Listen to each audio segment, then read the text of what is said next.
आलोक sir, आलोक classes Banka की ओर से आप सभी का पुनः यूट्यूब चैनल पर हार्दिक अभिनंदन करता हूं। और साथ ही साथ जिन्होंने भी अभी तक आलोक क्लासेस बांका के यूट्यूब चैनल को सब्सक्राइब नहीं किए हैं वो जल्द से जल्द मेरे यूट्यूब चैनल को सब्सक्राइब करें और आलोक क्लासेस बांका का लाभ उठाएं। और आपको ये भ्रम पे भी नहीं जाना है कि मैंने आलोक क्लासेस बांका के यूट्यूब चैनल को सब्सक्राइब कर लिए भाई। आप लोगों को एक बार पुनः मैं बता देना चाहूँगा कि आलोक क्लासेस बांका के यूट्यूब चैनल को किसी कारणवश से हैक कर लिया गया था और वो चैनल पुनः डिलीट कर दिया गया है, जिस वजह से पुनः मैं न्यू चैनल को स्टार्ट किए हैं। तो पुनः यूट्यूब पे आप लोगों को जाना है, टाइप करना है आलोक क्लासेस बांका और लाइक सब्सक्राइब शेयर करना बिल्कुल ही नहीं भूले।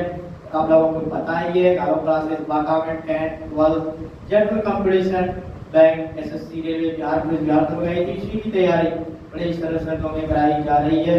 और आप लोग को यही उम्मीद है कि आप लोग जितना जल्द हो सके मेरे चैनल को सब्सक्राइब करें ताकि आने वाला नोटिफिकेशन सबसे पहले आप लोगों को पहुंचे और आप लोग लाभान्वित हो सके। अभी हमारा समय क्लास 10 की बैच चल रही है। क्लास 10 में रेगुलर बेस पर और डेली वाइज रूटीन के हिसाब से क्लास चलती है मेरे यहाँ। हर एक सब्जेक्ट की तैयारी भिन्न टीचरों के माध्यम से जा रही है। तो देखिए आज का जो हमारा टॉपिक है वो संस्कृत। आज हम लोग संस्कृत में कुछ क्वेश्चन पर चर्चा करेंगे जो कि हमारा 2023 में 10th क्लास की होने वाले एग्जामिनेशन के व्यू से बहुत VVI क्वेश्चन है, अर्थात वेरी वेरी इंपॉर्टेंट क्वेश्चन है। तो चलिए आप लोग बने रहे वीडियो में और वीडियो का लाभ उठाएं। और अगर वीडियो देखने के बाद अच्छा लगे तो लाइक शेयर सब्सक्राइब करना बिल्कुल ही नहीं भूलें। और अगर कहीं डाउट भी रह जाए मैं पहले ही आप लोगों को बता देना चाहते हैं कि यूट्यूब चैनल के कमेंट बॉक्स में कमेंट करना भी आप लोगों को नहीं भूलना है ताकि पुनः आप लोगों की कठिनाइयों को मैं वीडियो के माध्यम से दूर कर सके, है ना। तो चलिए आज देख पा रहे हम लोग क्या पढ़ेंगे, कौन से सब्जेक्ट पर चर्चा चलेगा। सब्जेक्ट क्या है आप लोग का? संस्कृत, है ना। संस्कृत क्लास इसका है 10th वाले बच्चे को ध्यान से देखना है। तो देखिए कह रहा है संस्कृत का क्वेश्चन है व्याघ्रपथिक कथा के आधार पर बताएं कि दान किसको देना चाहिए। आपसे पूछा जा रहा है कि व्याघ्रपथिक आपका संस्कृत का चैप्टर है कि व्याघ्रपथिक कथा के आधार पर आप बताएं कि दान किसको देना चाहिए। तो चलिए देखते हैं किताबी भाषा में, फिर हम अपनी भाषा में समझाएंगे। कहता देखिए दान किसको देना चाहिए? दान गरीबों को देना चाहिए। जो उपकार नहीं किया है उसे दान देना चाहिए। स्थान समय पात्र को ध्यान में रखकर क्या करना चाहिए? दान देना चाहिए। तो देखिए दान, अगर दान की बात होती है कि दान किस व्यक्ति को देना चाहिए और किस व्यक्ति को दान नहीं देना चाहिए, तो सबसे पहले आप लोगों को मैं यह बता दें कि दान उसी व्यक्ति को देना चाहिए जिसका पैर हाथ क्या हो, नहीं हो, अपंग हो, है ना। वो क्या है, कमाने के व्यू से क्या है, वो असमर्थ है, ना उनका पैर है नहीं हाथ है, वो कमा सकता नहीं। उस वैसे व्यक्ति को ही हमें क्या करना चाहिए? दान देना चाहिए। ऐसे तो देखते होंगे सुबह से होती है, जब सुबह से शाम तक मैं देखते हैं एकदम शरीर से पैर हाथ से बिल्कुल स्वच्छ और कटोरा लेके निकल जाता है ना कि दीजिए। तो वैसे व्यक्ति को दान हमें कभी नहीं देना चाहिए। वैसे व्यक्ति को समझाने का आप लोग प्रयास कीजिएगा। आप लोग क्या है, आप बिल्कुल स्वच्छ दिख रहे हैं, स्वस्थ दिख रहे हैं, तो आपको क्या करना चाहिए? ये भीख नहीं मांगना चाहिए बल्कि मेहनत से कमाना चाहिए, है ना। हम 2 ही रुपया कमाएंगे लेकिन क्या करेंगे? मेहनत का कमाई को क्या करेंगे? खाएं।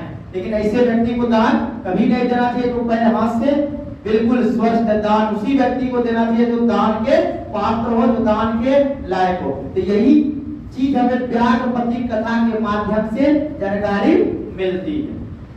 अंडरस्टैंड?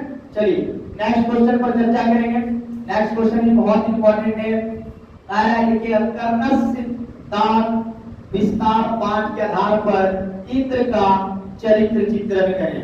कारण कर्णस्य दान पाठ के आधार पर इंद्र का चरित्र चित्रण करें। तो बहुत सारे छात्र और छात्राएं जो महाभारत देखते होंगे उसी में क्या है? कर्ण का नाम है और इंद्र भी है ना। तो कर्ण, पांडव कितने भाई थे? 5 भाई थे, है ना।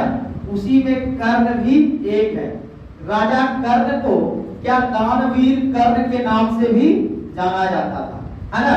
दानवीर कर्ण के नाम से भी उसे जाना जाता है, क्योंकि जब वह पूजा पर बैठते थे और उस समय कोई भी व्यक्ति उनसे किसी भी प्रकार की वस्तु मांगते थे तो वो बिना मना किए हुए क्या करते थे, उसको दान दे देते थे।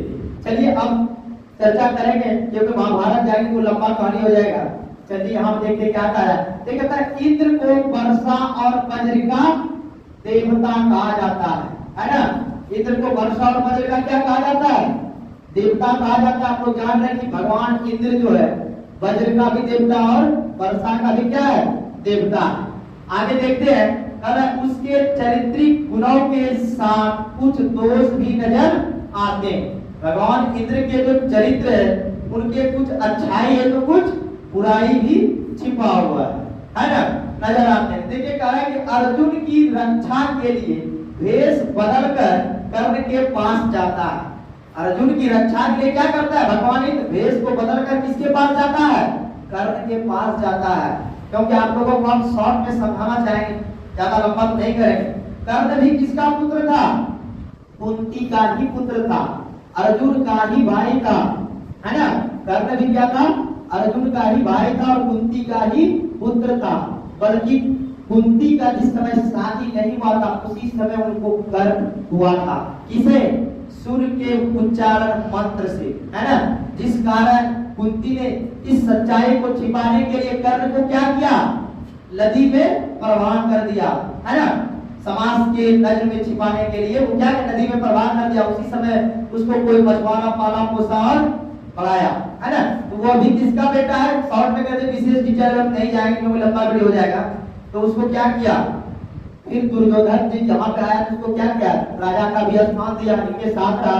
और इस बात को कर्ण और कुंती ही जानती थी कि मेरा बेटा है। कर्ण जानता था कि अर्जुन मेरा ही भाई था। अगर कर्ण रहता तो अर्जुन नहीं रहता, अर्जुन रहता तो कर्ण नहीं रहता। और ये भी सच है कि जब तक कर्ण के पास उसका कवच कुंडल था उसे अर्जुन कभी मार नहीं सकता था। चलिए किताबी भाषा में समझिए, आप लोग का ज्यादा लंबा हो जाएगा, उसमें जाएंगे। तो अर्जुन की रक्षा के लिए भेष बदलकर कर्ण के पास जाते हैं और दान में क्या मांग बैठते हैं, कवच और वही कुंडल मांग लेते, जो भी हम आप लोगों को समझाने का प्रयास कर रहे हैं। वही कवच कुंडल मांग करते हैं। कर्ण सब कुछ जान कर भी, कर्ण जानता था कि हमें कवच कुंडल मांगने के लिए आया है कौन, इंद्र, है ना। तो सब कुछ जानकर भी क्या कर देते हैं, इंद्र को अपना दान में कवच कुंडल दे देते हैं, है ना।